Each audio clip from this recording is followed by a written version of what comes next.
Welcome to the video, using the Threshold Analysis Tool, or TAT, with spatial units, different thresholds. During this video, we will analyze different thresholds across spatial units within a dataset using the TAT. You might want to use different thresholds for different spatial units, such as service areas and pressure zones that serve a range of populations. This same functionality can also be used to evaluate different thresholds for different time periods, such as weekdays and weekends. This video assumes you have gathered data as described in the Using the Threshold Analysis Tool, TAT, Gathering Data video. For this training, the sample dataset provided with the TAT, DC hypothetical data.v1.mixed.xls, will be used.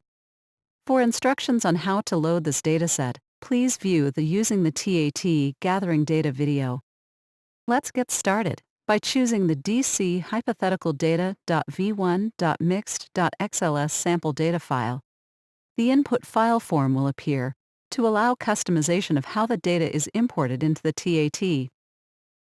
Please note that this example dataset contains 4 spatial units based off the 4 quadrants of Washington, D.C. Northeast, Southeast, Northwest, and Southwest. From the input file form, our event dates are in column 1, our event times are in column 2, and our spatial units are in column 3. To continue, we have to click on Select Update and Process. After completing the process of gathering data, the TAT will prompt us to proceed to the Set Analysis Type step. Select OK. After the pop-up window is closed, the display now shows that the data has been gathered in the TAT. From the navigation pane on the left side of the screen, click the Set Analysis Type checkbox. By setting an analysis type, we are selecting the algorithm characteristics we want to evaluate. For this demonstration, select a scan window of 1, then select Reset for the reset type. The same threshold across spatial units option is available for datasets that contain spatial units. Selecting this option will force the TAT to apply the same statistical standard across all spatial units of the data. To learn more about using this feature of the TAT, watch the video Using the TAT with Spatial Units, Same Threshold. By not selecting this option, we allow for thresholds of spatial units to be edited one at a time, and do not impact the thresholds of other spatial units. In this example, do not select the checkbox for Same Threshold across spatial units. Without this option selected, we can analyze each spatial unit separately. Now we'll select thresholds used by the TAT to determine the number of alerts that would be generated by the dataset. First, click the Set Thresholds link in the navigation bar on the left side of the screen. From this screen, we can set different thresholds for each spatial unit included in the dataset. The TAT shows our chosen scan statistic of 1 day reset algorithm at the top of the screen. It shows the TAT's default setting of a 95th percentile, resulting in a threshold of 6 customer complaints needed to cause an alert for our dataset. You'll notice also the standard deviation and recurrence interval sliders and boxes. The spatial unit navigation area in the middle allows you to toggle between the spatial units.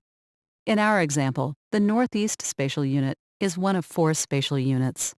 On the bottom, the number of alerts and the alert dates are displayed for the spatial unit. We can now browse thresholds, calculated at the default 95th percentile, or experiment with thresholds that are more or less conservative by changing the values for the threshold, percentile, standard deviation, or recurrence interval. Let's first look at all of the default thresholds by clicking on the Browse Thresholds button in the lower right.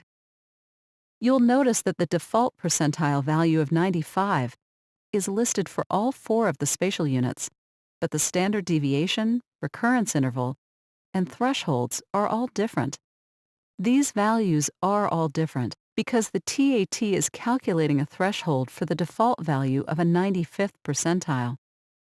If we had checked the box Same Threshold Across Spatial Units in the Set Analysis Type navigation pane, then all of our thresholds would be the same, but our percentile and other values would be different.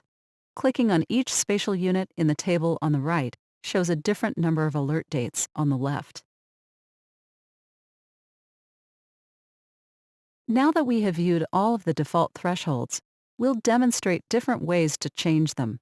For the purpose of this example, we are going to set the thresholds to generate an alert for every complaint in each spatial unit. However, we will set the threshold using a different statistic for each spatial unit. For the Northeast spatial unit, we'll change the value of the threshold to 1. This will result in an alert every time there is a customer complaint in that spatial unit. Select Update and Next to proceed to the next spatial unit. For the Northwest spatial unit, we'll change the percentile to 50. This will also result in an alert every time there is a customer complaint based on our data set. Select Update and Next to proceed.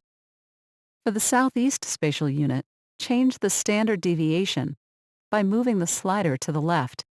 This also results in an alert every time there is a complaint in the spatial unit. Select Update and Next to proceed. For the Southwest spatial unit, set the recurrence interval to 1.